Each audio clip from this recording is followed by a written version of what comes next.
قري سلان عربي سلان محمد حرسي سلان عربي بوغا waxa la yiraahdaa talow culka jooja haddaan u noqdo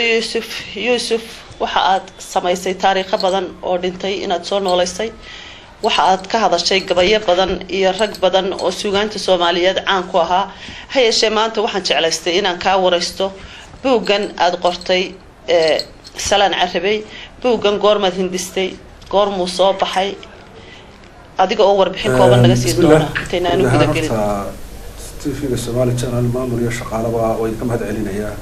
fursad ay siiseen buugaas muddan ku hawlanaa runtii dheer oo 20 sano cagaynaysa way ugu adkaatay ururintiisu waayo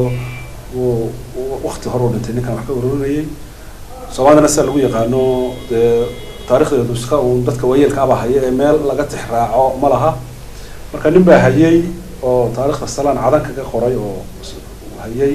ninkaasi aniga iyo rag kale baa uu loo diiday aakhirkana uu la dhintay marka waqti dheer jiitan dheer baa runtii yahay ma intan ka badan baan